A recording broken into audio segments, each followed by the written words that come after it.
नमस्कार, आप देख रहे हैं एसपीएन 9 न्यूज़ और मैं हूं आपके साथ मनीष कुमार सैनी। देश भर में लोकसभा चुनाव का माहौल चल रहा है और ऐसे में तमाम राजनीतिक पार्टियां सियासी मैदान में अपनी ताल ठोकने में लगी हुई हैं, क्योंकि 18वीं लोकसभा का ये चुनाव 7 चरणों में जो होना है, उसमें से 3 चरण संपन्न हो चुके हैं और 4 चरण अभी बाकी हैं और 4 जून को तमाम चरणों के जो मतदान हुए हैं उसका रिजल्ट आएगा, उसका परिणाम आएगा और फिर देखना होगा कि किसकी सरकार बनती है और किसकी सरकार गिरती है। तो देखा जाए तो कहीं न कहीं मुकाबला बेहद दिलचस्प हो चुका है और ऐसे में इंडिया और एनडीए गठबंधन के उम्मीदवारों के बीच काफ़ी ज़्यादा टक्कर देखने को मिल रही है और इस बीच तमाम राजनीतिक पार्टियां एक दूसरे पर आरोप-प्रत्यारोप कर रही हैं और तमाम राजनेता भाषणों के चलते कहीं न कहीं घिरते हुए नज़र आ रहे हैं। क्योंकि भाषा का जो इस्तेमाल भाषणों में किया जा रहा है, उस पर कोई भी लगाम नहीं ली है और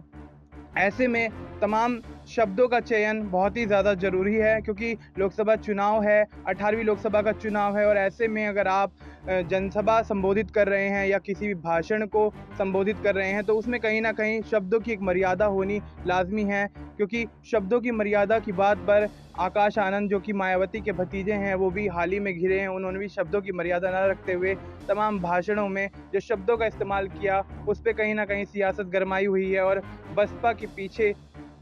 तमाम विपक्षी पार्टियां आरोप-प्रत्यारोप लगाते हुए घूम रही हैं और ऐसे में नवनीत राणा की मुश्किलें इधर बढ़ती हुई नज़र आ रही हैं, क्योंकि नवनीत राणा ने असदुद्दीन ओवैसी पर अभद्र टिप्पणी करते हुए, एआईएमआईएम के प्रमुख हैं असदुद्दीन ओवैसी, उन पर अभद्र टिप्पणी करते हुए,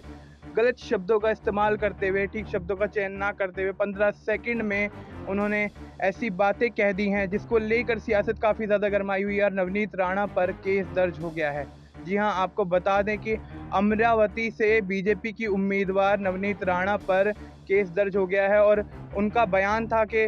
उन्होंने कहा था कि एआईएमआईएम प्रमुख असदुद्दीन ओवैसी के भाई अकबरुद्दीन ओवैसी के एक बयान में कहा था कि अगर 15 मिनट के लिए पुलिस हट गई तो हम तुम्हें बता देंगे। उनके इस बयान पर अब बीजेपी नेता नवनीत राणा ने पलटवार किया। उन्होंने कहा कि हैदराबाद में एक चुनावी सभा को संबोधित करते हुए असदुद्दीन ओवैसी के भाई पर उन्होंने बोला कि 15 मिनट के बयान पर 15 सेकंड वाला बयान देकर नवनीत राणा कहती हैं कि 15 सेकंड के लिए ही पुलिस हटा ली जाए तो छोटे बड़ों को ये पता लगेगा कि कहाँ से आए और कहाँ को चले गए। मतलब देखा जाए तो कहीं न कहीं एक उन्होंने इस तरीके के शब्दों का इस्तेमाल किया है जो कि नहीं करना चाहिए। अमर्यादित रूप से अभद्र टिप्पणी करते हुए असदुद्दीन ओवैसी के भाई अकबरुद्दीन ओवैसी पर उन्होंने तंज कसा है और इस तंज को लेकर कहीं न कहीं सियासत बहुत ज़्यादा गरमाई हुई है और ऐसे में नवनीत राणा के उस बयान पर केस दर्ज कर लिया गया है। नवनीत राणा अब यहाँ विवादों के घेरे में घिरती हुई नज़र आ रही हैं। देश और दुनिया की तमाम बड़ी अपडेट्स के लिए आप देखते रहिए एसपीएन 9 न्यूज़।